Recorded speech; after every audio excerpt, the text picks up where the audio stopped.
నమస్తే, welcome to Raj news special drive. నేను Srikanth. Congress party అధికారంలోకి వచ్చి 2.5 సంవత్సరాలు అయిపోయింది. ఈ 2.5 సంవత్సరాల తర్వాత పరిపాలన ఎట్లా ఉంది, 2.5 సంవత్సరాల కాలంలో ఏం జరిగింది అంటే ప్రధానంగా ఆ రోజు బీఆర్ఎస్ పార్టీ మీద ఉన్నటువంటి వ్యతిరేకత, కాంగ్రెస్ పార్టీ ఇచ్చినటువంటి 6 గ్యారెంటీలు ఏవైతే ఉన్నాయో, సో అధికారంలోకి రావడానికి ఆ 6 గ్యారెంటీలే ఒక నిచ్చెనలాగా పనిచేసినాయని చెప్పడంలో ఎట్లాంటి సందేహం లేదు. రైతు రుణమాఫీ విషయంలో కానీ, జాబ్ క్యాలెండర్ విషయంలో కానీ, ఒకేసారి 2 లక్షల ఉద్యోగాలు భర్తీ చేస్తామని ఇచ్చినటువంటి హామీలు కానీ, మహిళలకు పెన్షన్ల విషయం కానీ, చాలా అంశాలు, తులం బంగారం విషయం అయితేనేమి, కళ్యాణ్ లక్ష్మి, షాదీ ముబారక్, సంక్షేమ పథకాలు అయితేనేమి, చాలా అంశాల్లో కాంగ్రెస్ పార్టీ బీఆర్ఎస్ పార్టీ కంటే మించి ఆ రోజు ఉన్నటువంటి ఆ ప్రభుత్వ వ్యతిరేకత కాంగ్రెస్ పార్టీకి కలిసి వచ్చింది. బట్ ఇప్పుడున్నటువంటి పరిస్థితుల్లో కాంగ్రెస్ పార్టీలో ఈ 6 గ్యారెంటీలు పూర్తి స్థాయిలో నిలబెట్టుకునేటువంటి పరిస్థితులు ఉన్నాయా? కేటీఆర్ ఒకటే సవాల్ విసురుతున్నారు. గతంలో హరీష్ రావు కూడా రైతు రుణమాఫీ విషయంలో సవాల్ విసిరారు. పూర్తి స్థాయి రుణమాఫీ చేస్తే రాజీనామా చేస్తా అని చెప్పి. పూర్తి స్థాయి రుణమాఫీ చేయడానికి కాంగ్రెస్ పార్టీ ఆపసోపాలు పడ్డది ప్రభుత్వం అని చెప్పడంలో ఎట్లాంటి సందేహం లేదు. ఎందుకంటే వాళ్ళే ఒప్పుకున్నారు పూర్తి స్థాయిలో ఏకదమ్న చేయలేకపోయామని చెప్పేసి. సో తర్వాత మళ్ళీ కేటీఆర్ సవాల్ విసురుతున్నారు. మహిళలకు 2,500 రూపాయలు వాళ్ళ అకౌంట్లలో వేస్తే ఖచ్చితంగా రాజీనామా చేస్తాం, రాజకీయ సన్యాసమే తీసుకుంటా అని చెప్పేసి చాలా కీలకమైనటువంటి కామెంట్లు చేస్తున్నారు కేటీఆర్. కేటీఆర్ సవాల్ని తీసుకునేటువంటి ధైర్యం కాంగ్రెస్ పార్టీ చేస్తుందా? కేటీఆర్ సవాల్కు ప్రతి సవాల్ విసిరేటువంటి పరిస్థితులు ప్రభుత్వం దగ్గర ఉన్నాయా? కాంగ్రెస్ పార్టీ ఇచ్చినటువంటి వాగ్దానాలు కాంగ్రెస్ పార్టీ ప్రభుత్వానికి బలహీనంగా మారుతున్నాయా? రాజకీయాల్లో చాలా తీవ్రమైనటువంటి ముప్పులు ఉంటానే ఉంటాయి, తరచూ చూస్తూనే ఉన్నాం. బట్ తెలంగాణ కాంగ్రెస్ ప్రభుత్వానికి తమను తాము కాపాడుకోవడం కోసం చేసుకునేటువంటి పోరాటంలో సొంత వాగ్దానాలే భారమవుతున్నాయా అన్నటువంటి ప్రశ్న కనిపిస్తోంది.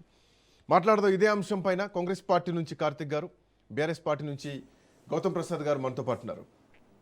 ముందుగా కార్తిక్ గారు, రాజకీయ సన్యాసం తీసుకుంటాని కేటీఆర్ బహిరంగ సవాల్ విసురుతున్నారు. మీరు అసలు ఈ 2,500 రూపాయలు మహిళలకు పెన్షన్ ఇచ్చేటువంటి పరిస్థితి లేదు, ఎట్టి పరిస్థితుల్లో దాన్ని ఇచ్చే సవాలే లేదు, ఖచ్చితంగా ఒకవేళ ఇస్తే నేను రాజకీయ సన్యాసం తీసుకుంటా అని చాలా పెద్ద స్టేట్మెంట్ ఇస్తున్నారు, సవాల్ తీసుకుంటున్నారు ఆయన. సార్ ముందుగా రాజ్ న్యూస్ ప్రేక్షకులకు మీకు అందరికీ good morning sir. Very good morning. అయితే ముందుగా తారక రామారావు గారు ఒకటి జ్ఞాపక శక్తి అనేదానికి ఒక ట్యాబ్లెట్ ఉంటుంది, లేదా మెడిసిన్ ఉంటుంది, అది వారు తీసుకుంటే మంచిగా ఉంటుంది. ఎందుకు అంటే మర్చిపోయినట్టున్నాడు తారక రామారావు గారు. గతంలో ఏమన్నారు, రాష్ట్రంలో ఇందిరమ్మ ఇల్లు ఒక్క ఇల్లు కట్టినట్టు చూపిస్తే నేను రాజకీయ సన్యాసం చేస్తా అన్నారు. చేసినాం. ఇందిరమ్మ ఇల్లు మీ కార్యకర్తకే మీ బీఆర్ఎస్ పార్టీ గ్రామ శాఖ అధ్యక్షుడికి ఇస్తే ఇందిరమ్మ ఇల్లు ఎట్లా తీసుకుంటావు నువ్వు అని చెప్పి ఆ గ్రామ శాఖ అధ్యక్షుడిని మీరు పార్టీలకు వెళ్ళి సస్పెండ్ చేసిర్రు. ఎందుకు?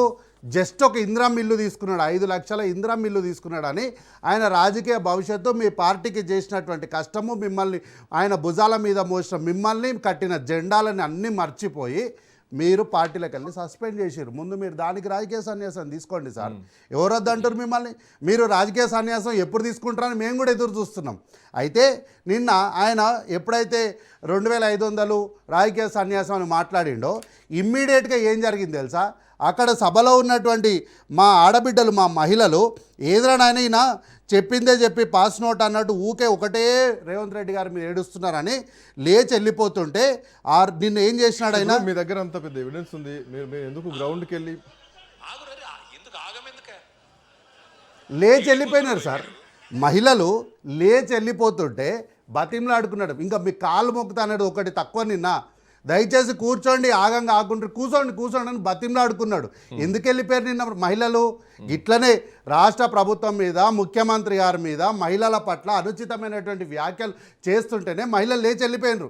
ఈరోజు మహిళలకు 2,500 గురించి అడుగుతున్న ఈ పెద్ద మనిషి గతంలో ఉచిత బస్సు ప్రయాణం ఇస్తే పోయి రికార్డింగ్ డాన్సులు చేసుకోండి ఉచిత బస్సులని మాట్లాడినటువంటి కల్వకుంట్ల తారక రామారావు ఈరోజు ఆడబిడ్డల మీద ప్రేమ చూపిస్తున్నాడు. సార్ నేను ఒక మాట చెప్తే ఈ సందర్భంగా కల్వకుంట్ల తారక రామారావు గారు ఎప్పుడు రాజకీయ సన్యాసం చేయాల్సింది ఒక ప్రతిపక్ష నాయకుడిగా ఆయన అడగడంలో తప్పే ఉంది. ఆయన కాదు ప్రతిపక్ష నాయకుడు.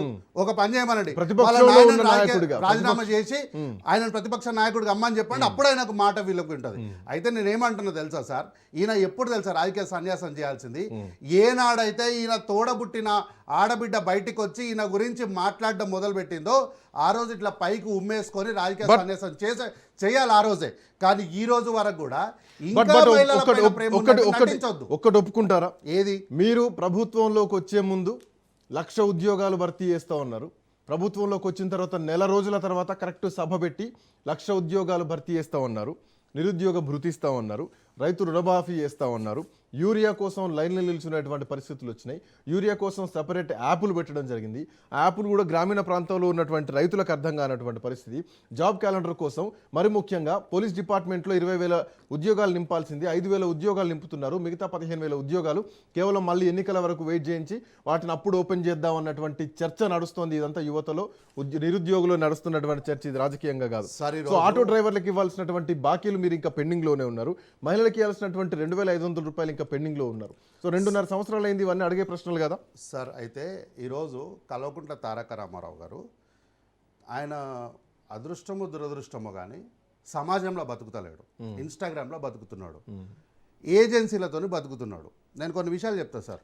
ఈ రోజు అయినా మాట్లాడుతున్న ఇన్స్టాగ్రామ్, ఈ జనరేషన్ లో ఇన్స్టాగ్రామ్, ట్విట్టర్, సోషల్ మీడియా సమాజంలో బతకాలి సార్. హ్యాండిల్ నేను మెయింటైన్ చేద్దాం అంటలేను. మీరు సమాజంలో కాక్రోచ్ ఉద్యమమే నడుస్తుంది. కాక్రోచ్ పార్టీ పుట్టుకొచ్చింది. ఎక్కడ పుట్టింది కాక్రోచ్? సమాజంలో పుట్టింది. అది సమాజంలో నడుస్తుంది. ఈ రోజు వాళ్ళు ఫిజికల్గా వచ్చి సమాజంలో క్రియాశీలకంగా పనిచేస్తున్నారు.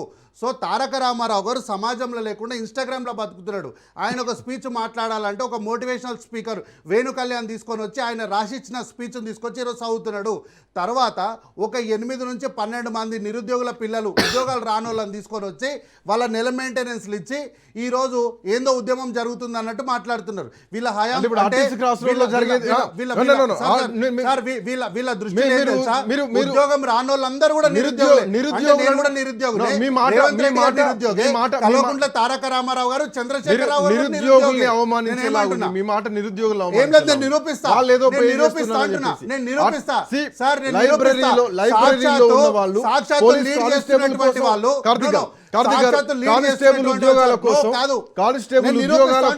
కానిస్టేబుల్ ఉద్యోగాల కోసం అప్లై చేసుకున్న వాళ్ళు 20,000 పోస్టులు నింపాలన్నాడు. డబ్బులు ఇవ్వాల్సి వస్తుంది.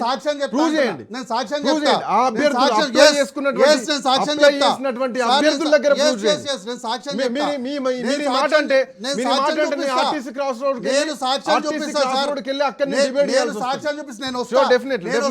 ఆ క్యాండిడేట్లను రమ్మనండి, నేను వస్తా. 100 రోజుల్లో మేము నోటిఫికేషన్ లేస్తుంటే ఒక నియోజకవర్గం, దేవరకద్ర నియోజకవర్గం శాసనసభ్యులు మౌసన్ రెడ్డి గారిని పేరు పెట్టి ఛాలెంజ్ చేసింది ఆ అభ్యర్థి. 100 రోజుల్లో మీరు నోటిఫికేషన్లు వేయొద్దు, మీరు పోస్ట్ పోన్ చేసుకోండి. ఎందుకంటే స్థానిక సంస్థల ఎన్నికలు మీరు పోస్ట్ పోన్ చేసుకుంటుంది ఎట్లా, మా నోటిఫికేషన్లను పోస్ట్ పోన్ చెయ్యరు ఎట్లా అని వాళ్ళు ఛాలెంజ్ చేసిండ్రు. ఈ రోజు వచ్చి ఇయ్యలేదని మా మీద మాట్లాడొద్దు.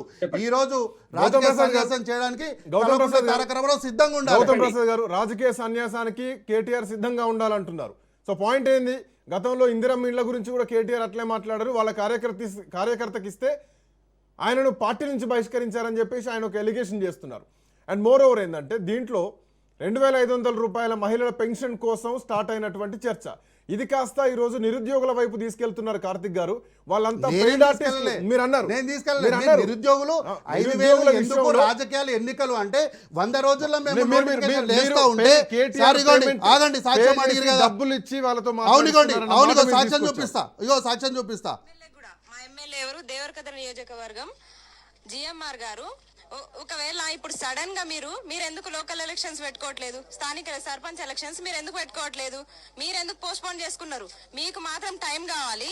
మేము డిఎస్సికి అదే ఎంపీ ఎలక్షన్ లో సీట్లు గట్టికొచ్చినాయి కాదు, ఇప్పుడు ఓడిపోతారని భయం. ఇప్పుడు కూడా బరాబర్ చెప్తున్నాము, మీరు ఎట్లా మీ ఎలక్షన్స్ ని పోస్ట్ పోన్ చేసుకున్నారో మా ఎగ్జామ్స్ ని కూడా అట్లా పోస్ట్ పోన్ చేయండి. రైట్.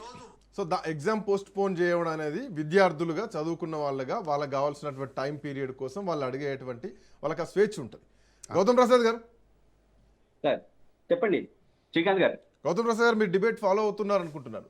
సో సో ఏం follow ఏం అవుతున్నాను. చెప్తున్నారు? రాజకీయ సన్యాసానికి సిద్ధమా అంటే రాజకీయ సన్యాసం తీసుకోవాలి ఖచ్చితంగా అని మాట్లాడుతున్నారు. మరి ఏ లెక్కన తీసుకుంటారు కేటీఆర్ రాజకీయ సన్యాసం, మీరు చెప్పాలా? శ్రీకాంత్ గారు, మీకు మన ప్రేక్షకులకు ప్యానెల్లో ఉన్న సభ్యులకు గుడ్ మార్నింగ్ అండి. Very good morning. శ్రీకాంత్ గారు, నేను చాలా సార్లు చెప్తూ వస్తున్నా, కాంగ్రెస్ పార్టీ నాయకులు ఇట్లా మాట్లాడుతున్నారు, అదే విధంగా ఇట్లా మాట్లాడాలని నేను కోరుకుంటున్నా. వీళ్ళు ఇట్లనే మాట్లాడాలి, ఎందుకంటే మన ఛానల్ అవును, ఇట్లనే మాట్లాడాలి. సాక్ష్యాలు చూపించే మాట్లాడాలి. వినండి వినండి వినండి వినండి. మీకు సాక్ష్యాలు చూపించే మాట్లాడాలి. కార్తీక్ నువ్వు మాట్లాడుతున్నప్పుడు నేను మాట్లాడలేదు, ఎందుకు వస్తున్నావు? అలా మాట్లాడండి, ఇట్లనే మాట్లాడాలి, సాక్ష్యాలు చెప్పానంటే. నేను అదే మాట్లాడుతున్నా, నువ్వు ఎందుకు వస్తున్నావు మధ్యలో? మాట్లాడండి అన్న, రైట్, మాట్లాడండి, ఎవరో మాట్లాడండి. శ్రీకాంత్ గారు, వాళ్ళు కాంగ్రెస్ పార్టీ వాళ్ళు ఇట్లనే మాట్లాడాలి, ఎందుకంటే మన ఛానల్ ని ఫాలో అవుతున్న నిరుద్యోగులు, మన ఛానల్ ని ఫాలో అవుతున్న రైతులు, మన ఛానల్ ని ఫాలో అవుతున్న ఆటో కార్మికులు, మన ఛానల్ ని ఫాలో అవుతున్న బీడీ కార్మికులు, మన ఛానల్ ని ఫాలో అవుతున్న అనేక మంది జనాలు ఎవరైతే ఉన్నారో వీళ్ళు అమలు చేస్తున్నామని చెప్పేసి మాట్లాడుతున్న హామీలు ఏవైతే ఉన్నాయో ఆ హామీలందరూ వాళ్ళు కనుక స్వీకరించి ఉంటే, వాళ్ళు అందుకొని ఉంటే, లబ్ధిదారులు అయితే తప్పనిసరిగా ప్రజలే వాళ్లకు సమాధానం చెప్తారు. అది ఎవరికైనా, మేమైనా ఇప్పుడు మేము అబద్ధం చెప్పినాం అనుకోండి, మాకు సమాధానం చెప్తారు ప్రజలు. లేదు మీరు ప్రభుత్వం మీద బురద జల్లుతున్నారు, మేము అన్ని పూర్తి స్థాయిలో ఫినిష్ చేస్తున్నాం, మీరే బురద జల్లుతున్నారు అంటున్నారు. అదే నేను అదే అంటున్నా, 2500 బకాయిలు ఇవ్వలేదు అని చెప్పేసి మాట్లాడితే మేము అమలు చేసినాం అని చెప్పేసి మాట్లాడతారు. నేను మొన్న అంటే ఇంతకు ముందు కూడా చూసినా, నిన్న కూడా చూసినా, ఒక ఆయన తులం బంగారం, వీళ్ళ పార్టీ నాయకుడు, తులం బంగారం మేము ఇచ్చేసినాం అని చెప్పేసి మాట్లాడిండు. వాళ్ళు వేసుకొని తిరుగుతున్నారు, మేము తులం బంగారం ప్రతి ఆడబిడ్డకు ఏది లక్షతో పాటు తులం బంగారం కూడా ఇచ్చేసినామని చెప్పేసి కళ్యాణ లక్ష్మి సందర్భంగా. కాబట్టి వీళ్ళ మాటలకు అంతు పొంతు, అబద్ధాలకు అంతు పొంతు అనేది ఏమి ఉండదు. వాస్తవ విషయాలు. ఈ రోజు రాష్ట్ర వ్యాప్తంగా రైతులు యూరియా కోసం ఇబ్బందులు పడుతున్నారు, అది గత 3 సీజన్ల నుంచి పడుతున్నారు అన్న సంగతి వాళ్ళకి తెలుసు. అయినా పడట్లేదని చెప్తారు. అదే విధంగా 2500 పెన్షన్ రావట్లేదు, మహిళలకు ఇవ్వట్లేదు అని చెప్పేసి అయినా మేము ఇస్తున్నామని చెప్పేసి అంటారు. కళ్యాణ లక్ష్మి సందర్భంగా వాళ్ళకు ₹1,00,000 రావట్లేదు, లేదా తులం బంగారం రావట్లేదు అని చెప్పేసి అంటే మేము ఇస్తున్నామని చెప్పేసి అని అంటారు. అంటే అదే విధంగా నిరుద్యోగులకు ఉద్యోగాలు ఇవ్వలేదయ్యా అని చెప్పేసి వాళ్ళు రోడ్ల మీద తిరిగినారంటే వీళ్ళు డబ్బులు ఇచ్చి కొంతమంది చేపిస్తున్నారు అని చెప్పేసి మాట్లాడుతున్నారు. ఇప్పుడు ఈ కాంగ్రెస్ పార్టీ నాయకుల్నే ఎవరు వస్తారో చిక్కడపల్లి సెంటర్ కు పోయి అడుగుదాం, అక్కడ నిరుద్యోగులు ఎంత ఇబ్బంది పడుతున్నారో, లేకపోతే వాళ్లకు 19,000 పోస్టులు వేస్తామని చెప్పేసి కొత్త డీజీపీ, 17,000 పోస్టులు ఖాళీగా ఉన్నాయని చెప్పేసి పాత డీజీపీ శివధర్ రెడ్డి, వీళ్ళిద్దరు ఇచ్చిన స్టేట్మెంట్ ప్రకారము 5,000 ఫిలప్ చేస్తానని 500కు 5,000 ఇస్తామని చెప్పి 500కు నోటిఫికేషన్ ఇస్తే, ఇప్పుడు రోడ్డు మీద ఉన్న నిరుద్యోగులు మాకు సంబంధం లేదు, వాళ్ళంతా పెయిడ్ ఆర్టిస్టులు అని మాట్లాడితే మేమేం చేస్తాం? వాళ్ళందరూ పేడ్ ఆర్టిస్టులే, వాళ్ళందరూ పేడ్ ఆర్టిస్టులే సార్. అందులో 8 నుంచి 12 మంది మాత్రమే చెప్పినా. అన్ని చోట్ల శ్రీకాంత్ గారు వాళ్ళకి మాట్లాడొద్దని చెప్పండి, ఎందుకంటే నా మాట మీరు తప్పుగా డైవర్ట్ చేశారు. నేను అందరూ అనలే, అందులో 8 నుంచి 12 కరెక్ట్ నంబర్ చెప్పినా, నేను నంబర్ చెప్పిన 8 to 12. కొంతమంది కూడా 8 to 12. పార్టీ వాళ్ళు ఉన్నారా, పార్టీ కార్యకర్తలు ఉన్నారా, ప్రతిపక్షం నుంచి రెచ్చగొట్టే వాళ్ళు ఉన్నారా, అంశం అట్లా పెడితే ఉద్యోగాల విషయంలో ప్రభుత్వం ఇచ్చినటువంటి హామీ లాగానే ఉండిపోయింది కదా, ఇదే కదా మాట్లాడాల్సినటువంటి విషయం. ఎందుకు మేము 70లో నియామకాలు చేసినాము? వచ్చిన 100 రోజుల్లోనే 2 లక్షల ఉద్యోగాలు భర్తీ చేస్తాం, మొదటి సంవత్సరంలోనే చేస్తామని చెప్పేసి హామీ ఇచ్చింది. వీళ్ళు మొదటి పేజీలోనే వీళ్ళ మేనిఫెస్టోలో రాసుకున్న మేనిఫెస్టో కూడా మేము అమలు చేసినామని చెప్పేసి మాట్లాడితే ఇక దానికి ఏమంటాం? మేము అమలు చేస్తే ఇప్పుడు నిరుద్యోగులు రోడ్ల మీద ఎందుకున్నారు, నోటిఫికేషన్లు ఏమని చెప్పేసి ఎందుకు అంటున్నారు? అదేవిధంగా ఇప్పుడు పోలీసు ఉద్యోగాలకు సంబంధించిన 500 ఎట్టేస్తారని చెప్పేసి ఎందుకు మాట్లాడుతున్నారు? ఇవన్నీ బీఆర్ఎస్ పార్టీ వాళ్ళు మాట్లాడుతున్నారా, నిరుద్యోగులు మాట్లాడుతున్నారా?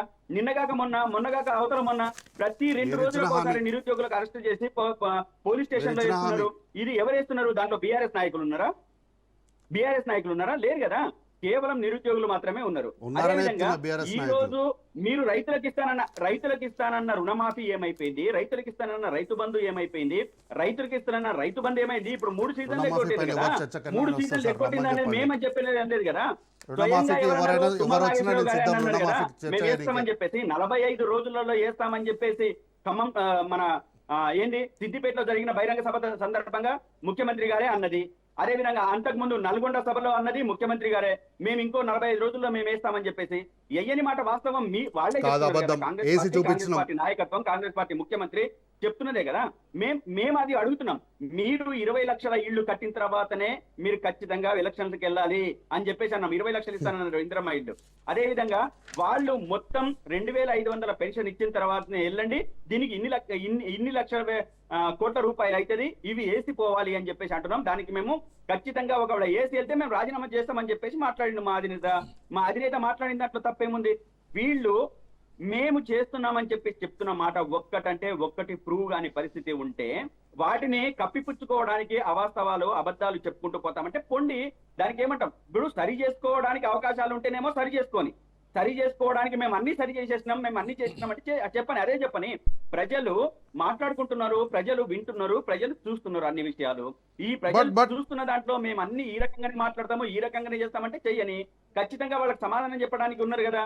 కాబట్టి మేమేమంటున్నామంటే వీళ్ళు అమలు చేస్తానన్న హామీలు ఒక్కటంటే ఒకటి కాకుండా వీళ్ళు అదనంగా మాట్లాడుకుంటూ పోతామనంటే దానికి అవాస్తవాలు అంటగడతామని చెప్పేసి అంటే మసిపూసి మారేడుకాయ చేస్తామని చెప్పేసి అంటే చెయ్యని. నేనేమంటున్నానంటే నా ఉద్దేశం అంటే ప్రతిరోజు కార్తీక్ గారికి ప్రతి ఒక్క ఛానల్ పిలవాలి, ఆయన ఇట్లనే మాట్లాడాలి. మా కోరికది. థ్యాంక్ యూ అన్న, థ్యాంక్ యూ. ఇట్లనే సాక్ష్యాలు బయట పెట్టాలి, మీ నిజాలన్నీ బయట చెప్పాలి. Thank you so much, thank you so much. గత సాక్ష్యాలను బయట గతేముంది, ఇది ఫ్రెష్ సార్, ఇది గతం కాదు. మీరు ఇచ్చిన జాబ్ క్యాలెండర్ అని చెప్పేసి ఇది ఫ్రెష్. ఇప్పుడు మన ప్రభుత్వం ఉన్నప్పుడు ఒకటి రెండన్న పనులు చేయాలి కదా. అవును, మరి రుణమాఫీ చేసినాం, ఒకటి చేసి రెండు చేసి ఏంది ఒకటి రెండు? రుణమాఫీ చేయలేదా? రుణమాఫీ చేసి చూపించాం, గోడల మీద రాసి చూపించాలంటే రాసి చూపించాం. ఎవరు వస్తారో రండి, గోడల మీద రాసి చూపించిన వస్తా అంటే వేరే వేదిక పైన ఛాలెంజ్ చేసాడు, అన్ని వేదికల మీద రైతులకు 500 రూపాయల బోనస్ ఇస్తామని చెప్పినాం. ఈ రోజు 150 లక్షల మెట్రిక్ టన్ల ప్యాడీ ప్రొక్యూర్మెంట్ చేసి రికార్డు సృష్టించినాం సార్. మేము 150 లక్షల మెట్రిక్ టన్నులు ఈ రోజు రాష్ట్రంలో వరేస్తే ఉరేసినట్టు అన్నారు వీళ్ళు. మేము ప్యాడీ ప్రొక్యూర్మెంట్ చేసి చూపించినాం ఈ రోజు. మేము వన్ సెకండ్ మీరు రైతుల గురించి మాట్లాడారు. ఒక్క నిమిషం ఏ సబ్జెక్ట్ గౌతమ్ ప్రసాద్ గారు, రైతులైనా విద్యార్థులైనా మహిళలైనా సన్నాలు పండిస్తే 500 బోనస్ ఇస్తామని చెప్పిన మీరు ధాన్యం కొనే, ఒక్క నిమిషం గౌతమ్ ప్రసాద్ గారు, గౌతమ్ ప్రసాద్ గారు వన్ సెకండ్, గౌతమ్ ప్రసాద్ గారు ఒక్క మాట రైతుల గురించి ఆయన మాట్లాడారు కాబట్టి ప్రభుత్వానికి ఒక బాధ్యత ఉంటది. గౌతమ్ గారు ఒక్క నిమిషం, ఆ బాధ్యత కోసం నిలబడాల్సిన అవసరం ఉంటది. ప్రసాద్ గారు వన్ సెకండ్, గౌతమ్ ప్రసాద్ గారు, గౌతమ్ గారు ఒక్క నిమిషం, గౌతమ్ గారు వన్ సెకండ్. మక్క రైతులు దుఃఖంతో ఉన్నారు. ఇప్పటికి నెలలు గడుస్తున్నా కనీసం బకాయిలు చెల్లించేటువంటి పరిస్థితి లేదు.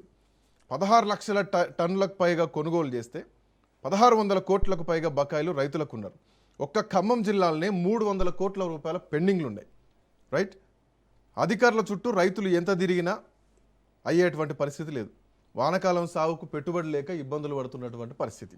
ఇదంతా వాస్తవం కాదా? రైతులు ఆఖరికి ఎట్లాంటి పరిస్థితికి వెళ్ళిపోయారంటే వడ్డీ వ్యాపారుల దగ్గరికి వెళ్ళి మిత్తికి తెచ్చుకునే పరిస్థితి లేదు. మోరోవర్ అకాల వర్షాలు పడి పంట నష్టం పోతే ఆ పంట నష్టపోయినటువంటి రైతులకు కనీసం పరిహారం ఇచ్చేటువంటి పరిస్థితి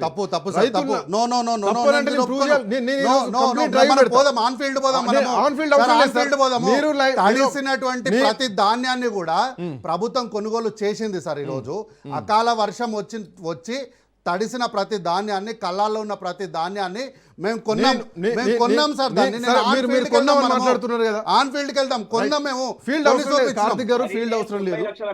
ఇదే స్టూడియోలో కూర్చున్నాం, తెలంగాణ నుంచి అందరు రిపోర్టర్ల లైవ్ తీసుకుందాం. రైతులు 100%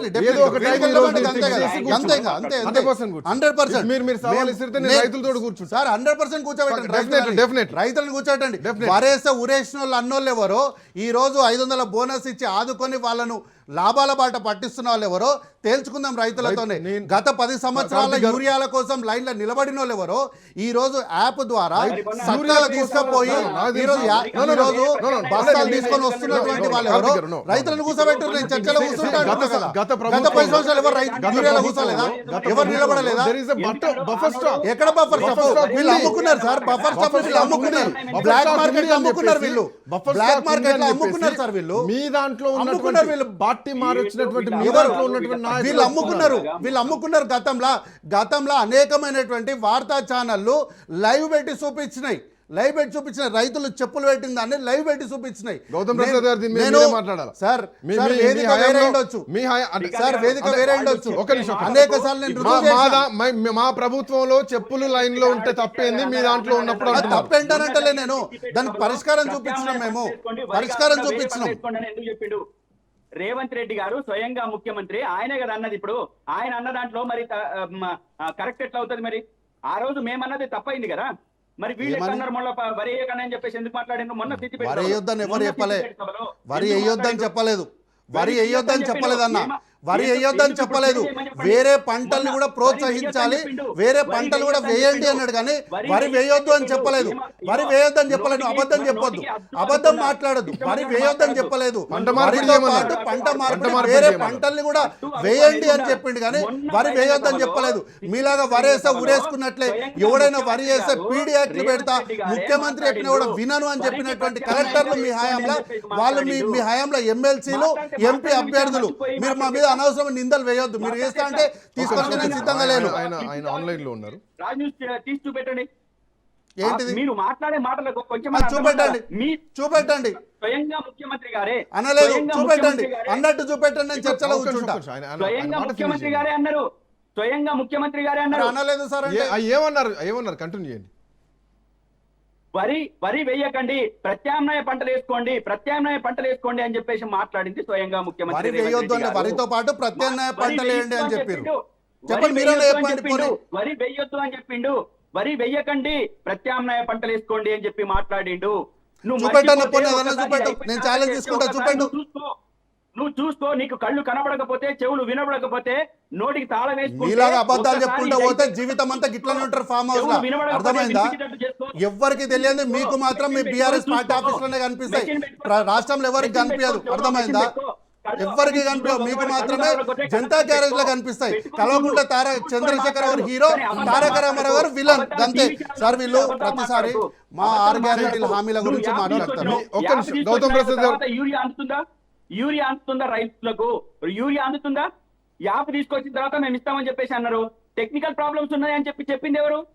తుమ్మల నాగేశ్వరరావు గారు కదా, స్వయాన వ్యవసాయ శాఖ మంత్రి కదా. ఏమైంది? ఈ రోజు కూడా ఇప్పటిదాకా కూడా ఇప్పుడు పంట స్టార్ట్ అయింది. ఏమైంది? మీరు 10 ఏళ్లలో ఒక యాప్ తీసుకురాలేకపోతే ఒక ప్రయత్నం చేయలేదు. కనీసం మేము ఒక ప్రయత్నం చేస్తున్నాం. మీరు 10 ఏళ్లలో మీ ఐటీ మినిస్టర్ ఉన్నటువంటి మీ తారక రామారావు కనీసం ఈ ప్రయత్నం చేయలే. టీ హబ్ పెట్టుకున్నాడు కదా, ఇది ఒక ప్రయత్నం చేయొచ్చు కదా. టీ హబ్ లా ఒక ప్రయత్నం చేయొచ్చు కదా.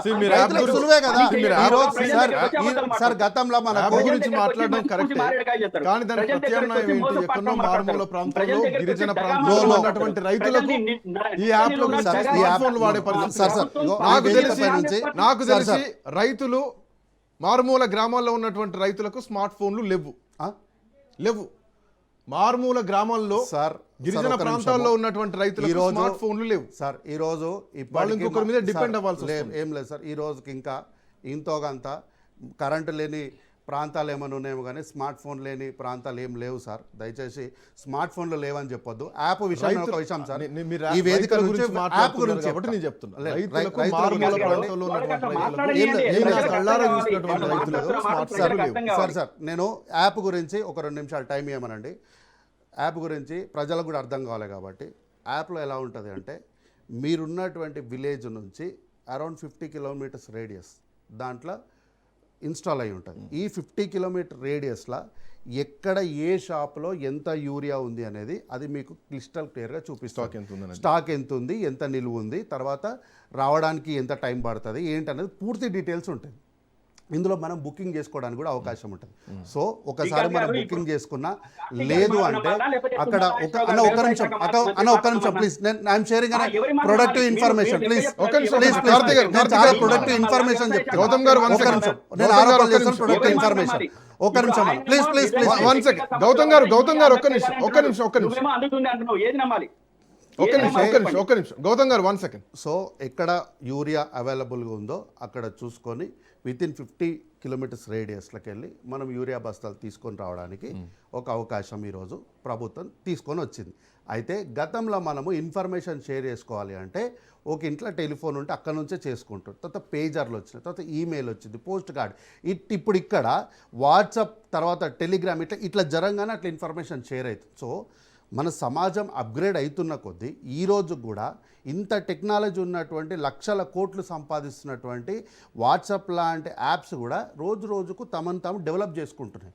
సో ఈరోజు ప్రభుత్వము యాప్ ద్వారా అంటే రైతులకు సకాలంలో యూరియా అందించాలన్న ఒక ఉద్దేశంతో ఒక యాప్ తీసుకొని వచ్చినాం.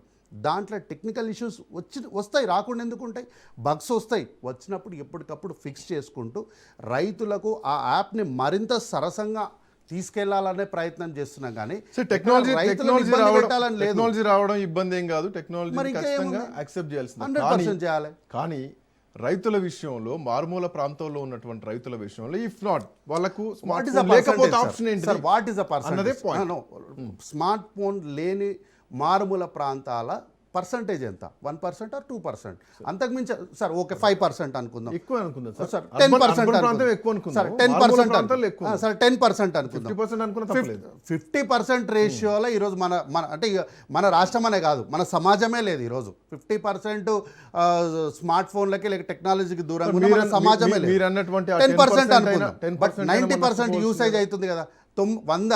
10 మంది రైతులు ఇబ్బంది పడుతున్నారు అన్నమాట. 90 రైతుల మంది రైతుకు కూడా అందాలన్నదే కదా పాయింట్. అందుకోసమే కదా వచ్చిన బగ్స్ లేకపోతే టెక్నికల్ ఇష్యూస్ ని వాటిని మేము విడిచిపెడతాం, ఏమైనా సెట్ చేసి ప్రజలకు తీసుకెళ్తున్నాం. మీరు రైతులకు సంబంధించి యాప్ కి సంబంధించి ఇబ్బందులు లేవంటున్నారు.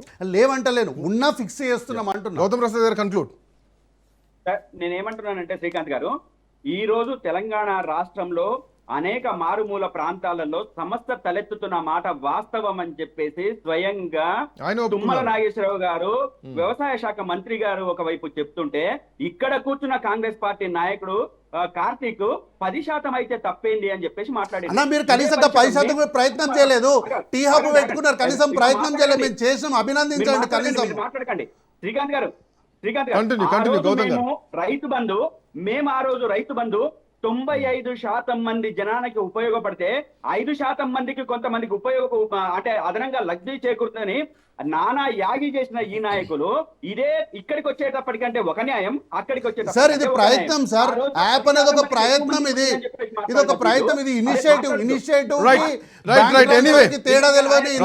ఇంత అమాయకంగా ఎట్లుంటారు సార్ వీళ్ళు? ఇంత అమాయకంగా ఎట్లుంటారు నాకు తెలియదు. ప్రభుత్వాలు ప్రయత్నాలు ప్రయోగాలు చేస్తే ప్రజలు నష్టపోతారు. పైలట్ ప్రాజెక్టులు వేరు, పైలట్ ప్రాజెక్టులు ఎక్కడో ఒక దగ్గర చేసి రాష్ట్రం మొత్తం లాభం జరిగేలా చూడాలి. కానీ రాష్ట్ర ప్రజల మీదనే ప్రభుత్వం ప్రజల మీద ఏం ప్రయోగం చేస్తలేము. అట్లా అంటే వాట్సాప్, ఇన్స్టాగ్రామ్ లాంటి కంప్లీట్ సమాజం మీదనే ప్రయోగాలు చేస్తున్నాయి. మరి అట్లా అంటే ఒక ఇనిషియేటివ్ కి బ్యాంక్ ట్రాన్స్ఫర్ కి తేడా తెలియని అమాయకుల గురించి వాళ్ళతో మనం ఏం మాట్లాడతాం? ఉలికేముంది? ఒక ఇనిషియేటివ్ కి బ్యాంక్ ట్రాన్స్ఫర్ కి తేడా తెలియదు మీకు. మీతో ఏం మాట్లాడాలి? ఇంత టెక్నికల్ నాలెడ్జ్ ఉండాలి, లేకపోతే సమాజం పైన అవగాహన ఉండాలి. ఇంత అవగాహన లేని వాళ్ళతో ఏం మాట్లాడతాం చెప్పండి? లాభం చేకూరట్లేదు, యాప్ ద్వారా సమస్యలు వస్తున్నాయి అన్నది మేము కాదు. ఓన్లీ మీ బీఆర్ఎస్ వాళ్ళకి మాత్రం ఎంత యూరియా ఉంది, ఎక్కడ ఎంత యూరియా ఉంది, ఎప్పుడు వస్తుంది, ఎప్పుడు బుకింగ్, దీని మీద ఖచ్చితంగా రాజ్ న్యూస్ ఒక స్పెషల్ డ్రైవ్ కండక్ట్ చేస్తుంది. రైతుల వర్షన్ కూడా ఖచ్చితంగా తీసుకుంటాం, ఈ డిబేట్ లోంచి ఖచ్చితంగా బయటికి తీసుకొస్తాం రైతుల పరిస్థితి ఏందన్న విషయం. Anyway, thank you so much Gautam Prasad గారు, thank you so much Karthik గారు. That's all for now. Next updates continue అయితే కీప్ వాచింగ్ రాజ్ న్యూస్.